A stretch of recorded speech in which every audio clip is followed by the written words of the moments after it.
Hello and thank you for joining me. I'm Heather Forgan of stampwithnellie.com. I'm an independent Stampin' Up demonstrator in the UK. Today's project is this cute little box that contains an Ikea scented candle in a little jar. Quite a cute little gift, cheap and cheerful.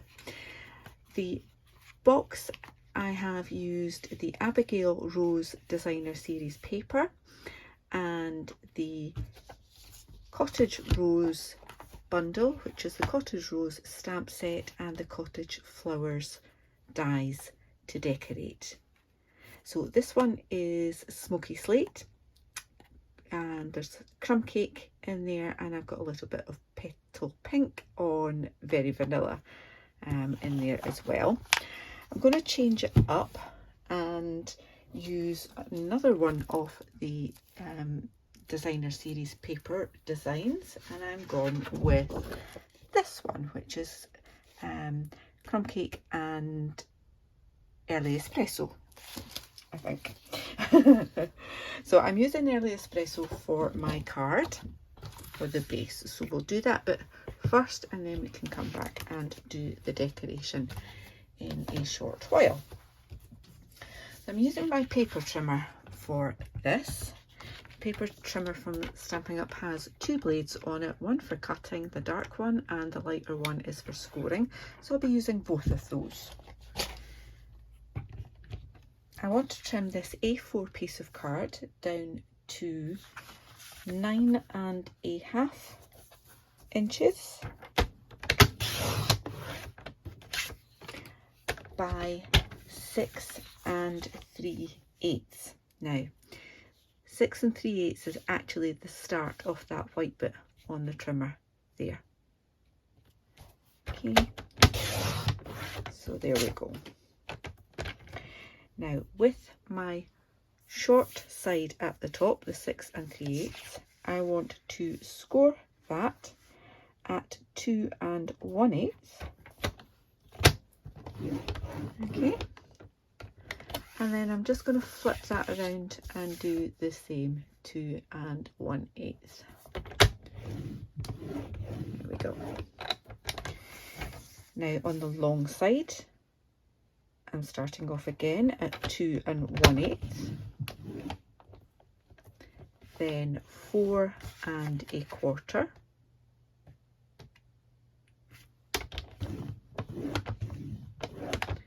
Then 6 3/8,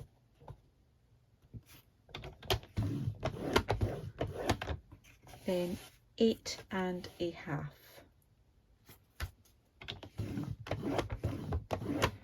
Okay, so that gives us 2 1/8, 2 1/8, 2 1/8, 2 1/8, and then an inch at the end, and the inch will be for this piece that closes it just behind that little flower. Okay, now with this skinny panel at the top, the 1 inch, I want to add some extra score lines that won't actually be score lines, they're actually just a cutting guide.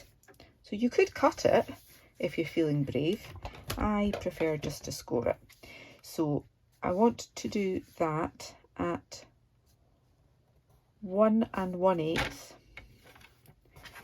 And I can take it down through the first 1 inch panel, down through the second panel and the third one, and then I'm going to stop. Okay, so I've just taken it down that far, no score line in that square there, just keep it where it is and take it from the bottom just up to that score line along here. That may be difficult to see. Okay, so you're ending up with a score line going through just under the middle of those 3 panels, nothing in that one, and a score line going through there. And we're going to do exactly the same on this side. So again, just this time I'm lining it up at 1 1/8 on that side, Doesn't have to be absolutely precise, but again, I just want to do the top 3 panels. Double checking there. Top 3 panels there, and the bottom section on there. So let me just put this away for now. So we've got that 1 inch, and then we've got 2 1/8, and it's been scored in the middle of those 2 outer panels. Same with the next one, and then that 1, 2, 3, 4th one is just 2 1/8 squares, and then the bottom panel has got those extra lines in it as well. Okay, so let me just burnish these. Along there.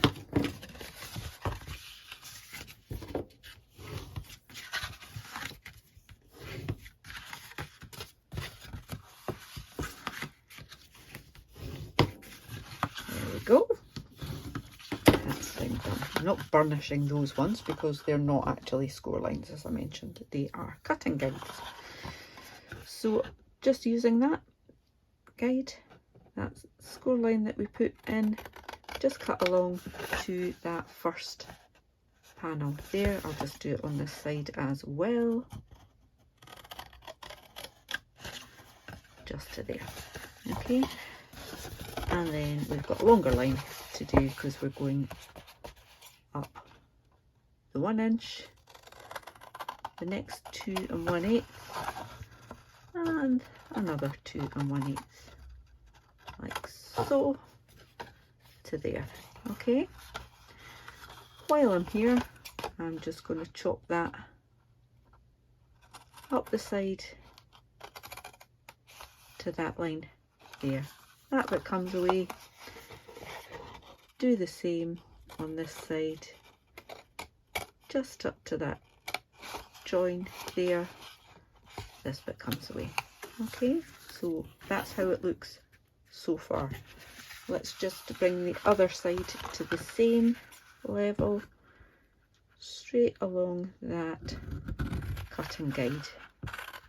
As I say, you could do that, you could cut that on your trimmer if you prefer to do that.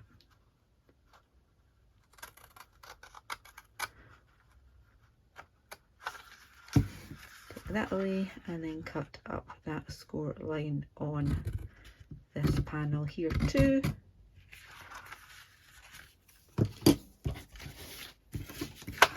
And then we've got both sides that are exactly the same. Let me just bring in my smaller scissors here. So we want to cut up the score lines on those half panels there as well. Let's just do all of those. So just up to the next score line, like so. Okay, I want to take out that bit completely. Okay, and the same on this side. There we are. So we're now looking like this. We've chopped out those 2 bits, we've taken half off most of those side bits. This is going to be the base, and these are going to be the sides, front and back, lid, and then that little flap. So I'm going to mite it in these 2 pieces here, top and bottom. I'm going to do something a little bit different with the next one.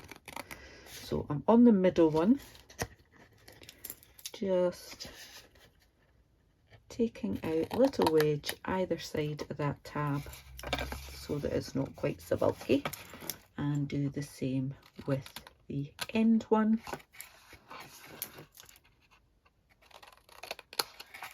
Okay, leaving these ones here for now, okay, and not touching the square there. So again, just a little chop into those. Tuck these ones away, that one away. I'm not going to do anything with that or that. Just a little trim out of here.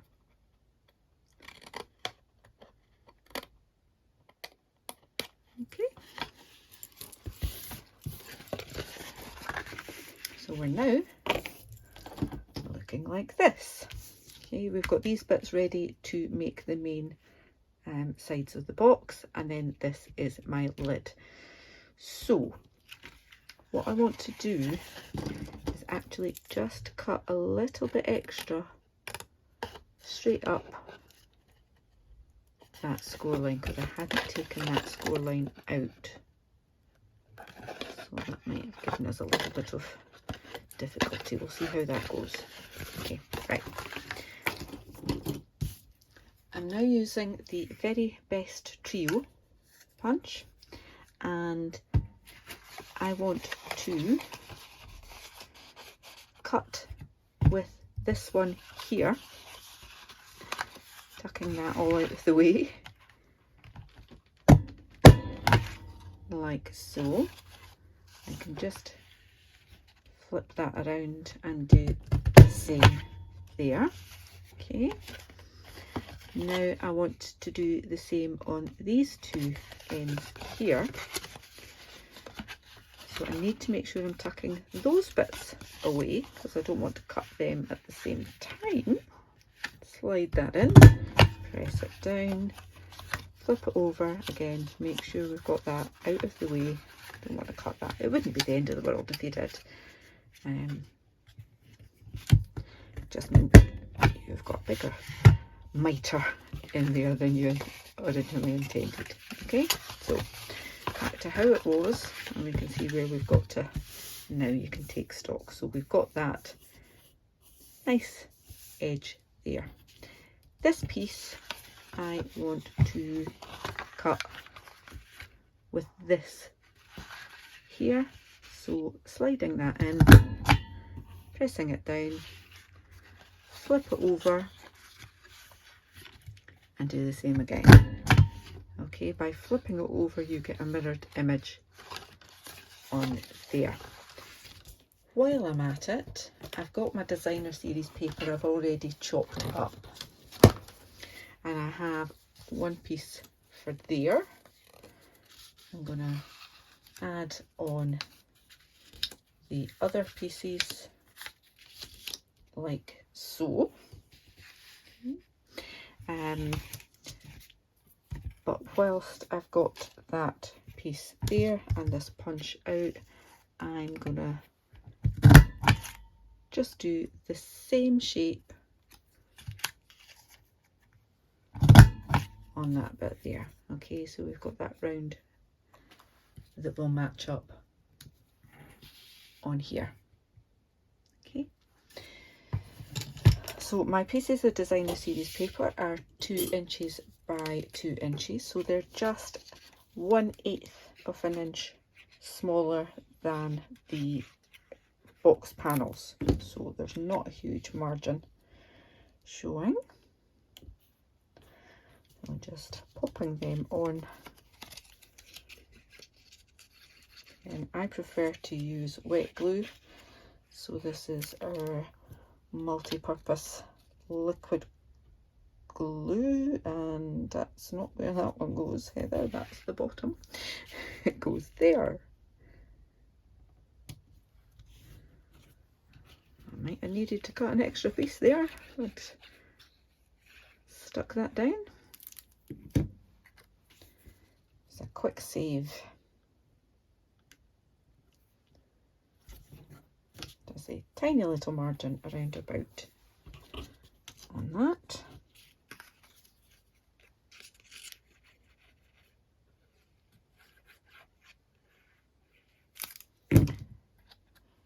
Yeah, wet glue just gives you that little bit of wiggle room. If you're not quite happy with where it is, you can slide it about a little bit. Once you're happy, give it a press and it ain't going to move again. Okay, I've got some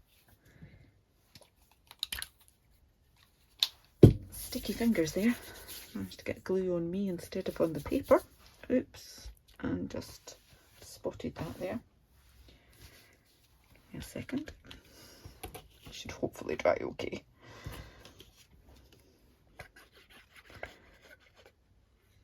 Hand sanitizer smells lovely, which obviously you can't tell right now, but it is a little bit runny.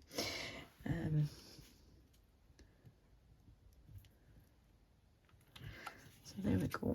And then that last piece, just a little bit easier to add the designer series paper while it's all nice and flat. And again, you've just got that tiny little margin around about that piece there.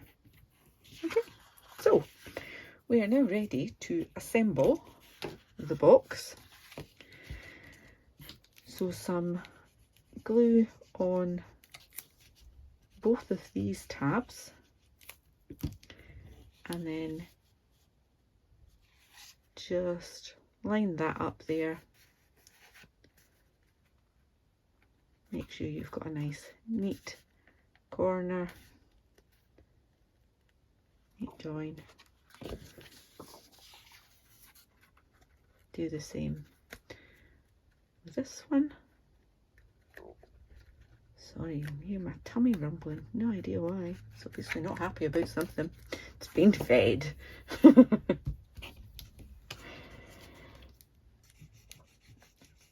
More glue on these two tabs here, and same again, just fold that up, line it up, make sure you're happy with how it's sitting, and then give it a good press.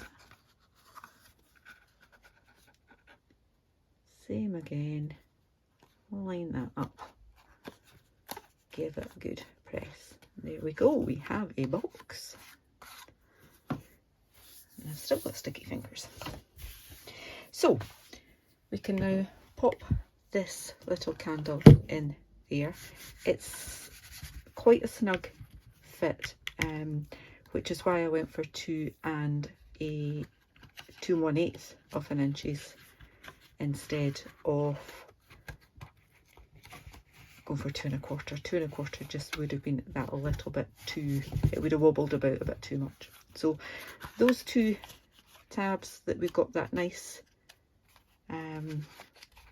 cornered edge, those two just pop down inside, and then we've just got that one that we want to keep in place with a little flower like this.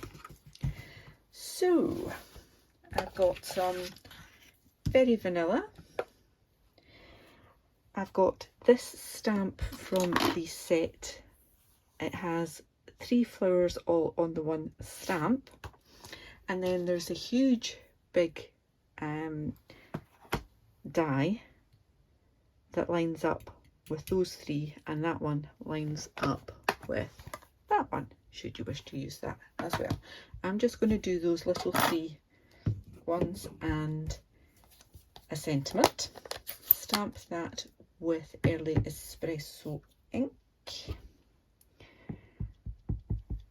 Little dabs, little taps, make sure we've covered it all, and pop that straight down. Happy with that. And I'm just going to do the sentiment as well. Now, as I did with this one, I want it to be close to the bottom of my square, and then I can put 2 of the little flowers on there and 1 to do my little stopper for the flap. Okay, so where's my dies? There we go. The square die that I'm using is from Stylish Shapes. So you get squares, banners and circles, and they're all beautifully stitched on the outside and the inside. So it's a snug fit on there.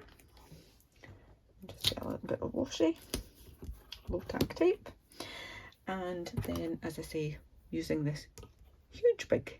So what I'm going to do is actually cut that.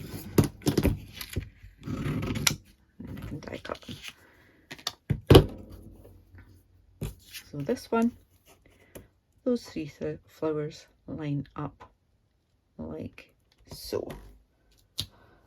Another little bit of low tack tape, and then I can run that through my Stampin' Up cut and emboss machine.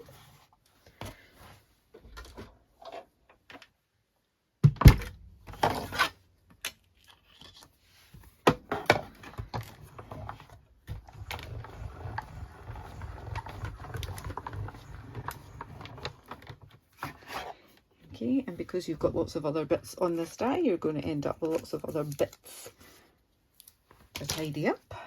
But that's okay. I've got my 3 flowers that I want. 2, 3. And the easiest way, this one's not bad because they're big bits, but if you've got a die that's got lots of little bits, if you use the beveled edge of your top plate to score along your bottom plate, it frees them up and guides them straight into your bin. And then I just want to do this one. With square dies, I like to put them, and also rectangle ones, I like to put them in at an angle so that you're getting a bit of pressure there and it's not a big step from no pressure to lots of pressure, and it makes it a little bit more difficult to get through your machine. Okay, so I've got my best wishes, got my little flowers, and now decide to colour them. I'm actually just going to bring a bit of that in. So I've gone with light crumb cake on here, just adding a little bit of colour. I'm not actually doing any real blending, just colouring.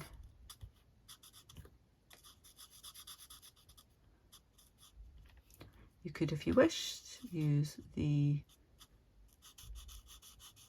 dark and light and get a bit more shading on there.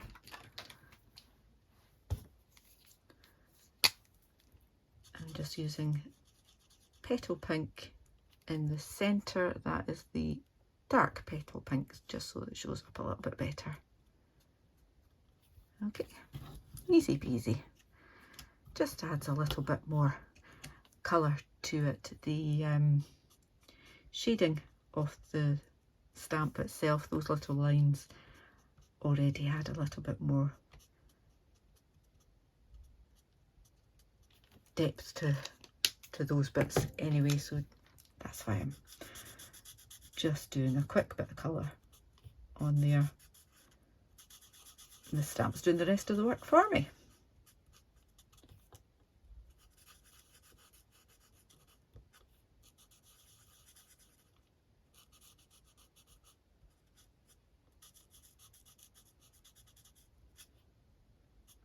Super quick, super easy. Just pop it onto the box, and to make sure that my flower is in the right place, I'm going to pop a dimensional just down from the edge where I need it to be, and then pop that on, give it a little press, and now that will just slide underneath there. Won't get stuck with the dimensional because it's out of the way. Okay, easy peasy. A little bit of glue on this square. Pop that in the middle of the top. A little bit of glue on this one.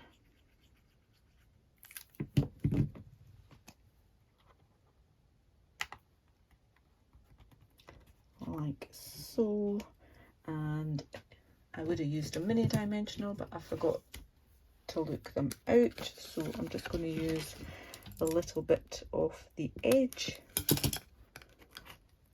of the dimensional strip.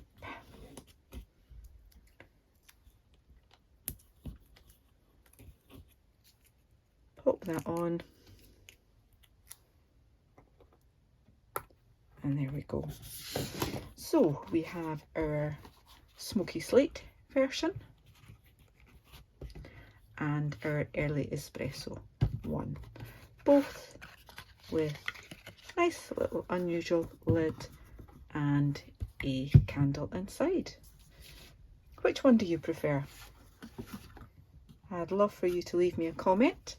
If you're new to my channel, then please do click on the subscribe button, and if you click the bell, you'll get notifications of the next time I upload a video. As always, there is a link to my blog in the description bar below, and you'll get all of the measurements and the products I've used for today's cute little boxes in that blog post. Thank you so much for watching. Until the next time, take care. Bye bye.